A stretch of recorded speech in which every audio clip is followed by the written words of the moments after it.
Hey guys, it's Jessie Punch here at Performance Instruction and Training in Mooresville, North Carolina, and I'm going to be spending the afternoon sitting in on Pit Crew U practice, chatting with some of the instructors, and really just learning a little bit more about what it takes to be a member of a NASCAR pit crew. This is Adam. He's an instructor here at Performance Instruction and Training. Adam, tell me a little bit about what goes on here. Well, we're exactly a three-tier business. We are actually a pit crew school, which is an 8-week program that people come here to learn how to pit a vehicle in stock car racing with the hopes of being invited into our developmental program, 5 off, 5 on. And within that program, we really specify your training and get you out in front of teams, market you, get you out to the racetrack. So hopefully full-time teams hire them in. And at our top level of business, we do corporate team training. We basically use our pit crew model to teach those companies how to be more efficient, more safe at their jobs as well, which those pit crew athletes actually help with those events as well here. So how many athletes on average are you training here in this facility? On average, we're about 20 to 30 athletes. It can be on upwards of 60 depending on the year and the season. With this new rule change, we've seen some of that go lower with the loss of the carrier, but we're also starting to see that come back now that some of the veterans are starting to step down due to this new rule change as well. And how long is the process for someone to go through the full training to be ready to be a member of a pit crew? The school definitely is 8 weeks, but we always tell them to give it at least a year before you're ready to kind of go into that top 10 NASCAR level. Cup car side, normally those guys would hire them in for a developmental contract where they would probably still work Xfinity and truck for a while before they start on a cup car, which generally takes 2 to 3 years on average. Well, I'm very anxious to learn more, so let's go check out some of the facilities. Definitely. Great.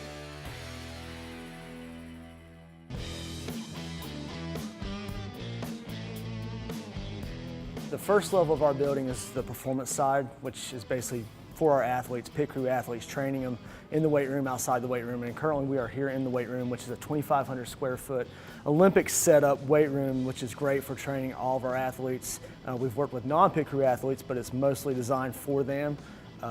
When the design went into place, we put all of our free weight section, Olympic section out here. We have a back room that does basically all of our agility, which we do a lot of our fitness testing night one of our Pit Crew U program. And in our back corner, we also have a physical therapy room, which is where we treat our athletes if there is an injury that does arise, so we can generally get them back on hopefully the track faster than having to outsource it to another doctor or a physical therapy contract.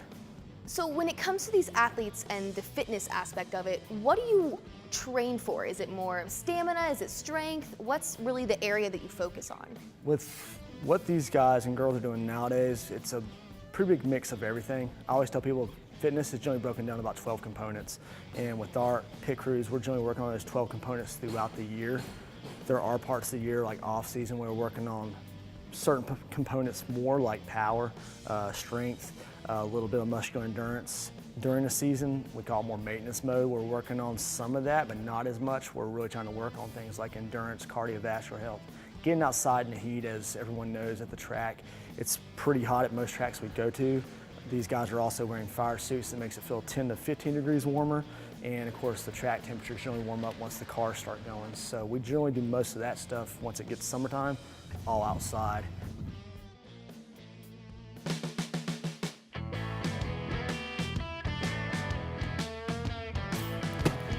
Do this.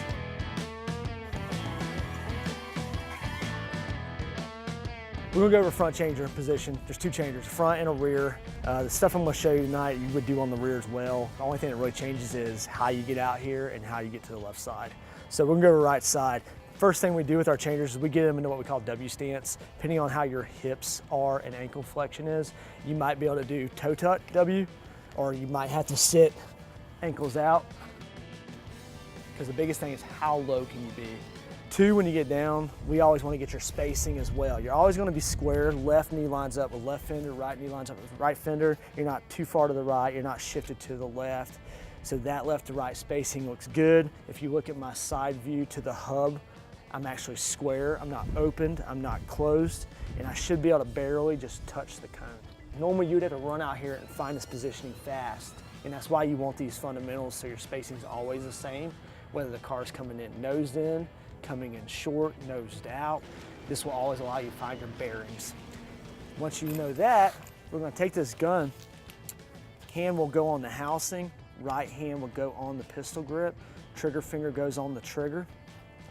When we get here, our elbows are always going to be up, shoulders are always in line, what we call internally rotating. This is going to put that shoulder in a closed pat position so you have stability. So here's the most biomechanically safe position to start, the almost biomechanical way to hit performance good.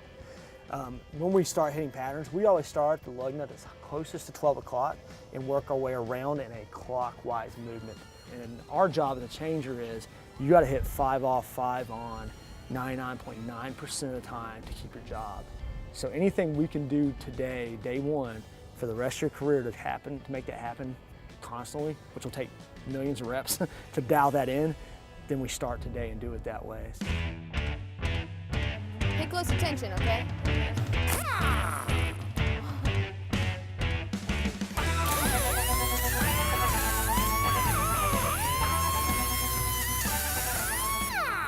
I think I missed a few. So we're gonna do the same thing. We're gonna switch that button, which we'll use our thumb. So now you're in the on position. Now you're gonna hit 5 on. Good.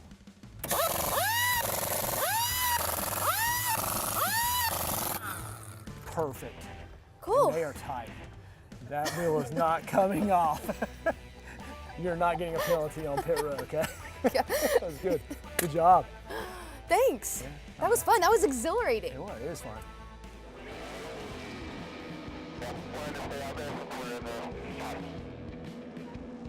This is a standard race day jack, Pit Boss XLP.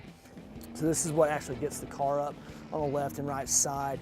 So here at Pit with our Pit Crew U students, we're always making sure our students are hitting with a peg they can see first. Always got to be 100% center mass on the peg.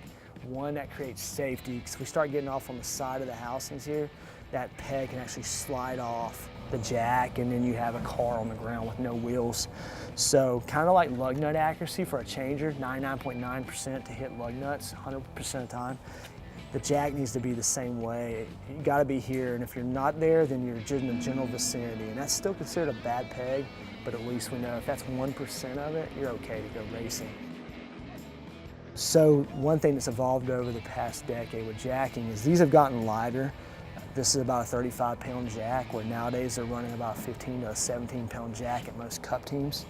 And this has actually gotten smaller. So one thing's gotten easier, but this has gotten smaller, so we're actually having to be more accurate as a jackman, jack carrier, hitting these pegs on both sides of the car. One thing we teach is, of course, righty-tighties on the handle. You check that on the wall. Make sure it does loosen and tighten so it has play. Make sure it's in a tight position. Don't over tighten it, because you have to drop it on the right side to get back over here. You don't want to be wrestling that coming to the left side. And we're gonna place the jack with our left foot, always the same depth. Jack down, pop the handle, and then we're gonna come up. One thing you see with Charlie is how fast you go from the bottom, pegging it, to getting to the top of the handle. So that plyometric, that explosive ballistic move, it makes Charlie as a jack person faster to get the car up. And if this was a left side, you generally have a driver in there, so you're gonna add another 150 to 200 pounds. So a lot of times on race day, if you're watching live, even on Sunday, a lot of times you'll see the jackman have to bump that left side, and a bump is a quarter stroke. With those demos, we're gonna let you try it. Can't promise that I'll be as good as him, but I'll give it a go. I don't know, I've had jackman half his size. There you go, drop, drop, drop, drop. There you go, push, push, push, push, push. Yep, you've already. Is it off the ground? Let me check. Yeah, they're moving. I mean, we can definitely get it off. Tire can definitely come off. I don't know about the carrier getting it back on there, but that's good. We got clearance. It's a lot harder than it looks. These guys are definitely putting some muscle in out here.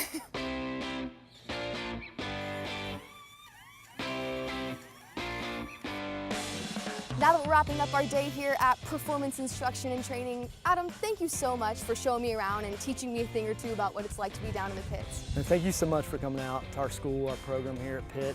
Enjoyed having you. Definitely showed the camera and the people out there what really goes behind from day one training, but just every day what's going on Friday, Saturday, Sunday on NASCAR Pit Road. Well, I can definitely say I have a much greater appreciation for what you guys do down there now that I've given it a go. Oh, thank you, and did a good job, Dad. I think we could definitely turn you into a changer. So if you ever want to change in career, come back and see us, please. I'm gonna keep that in mind. But now that we've seen me give it a go and do what I can, I'm gonna let the professionals come in, take over, and show us how it's really done.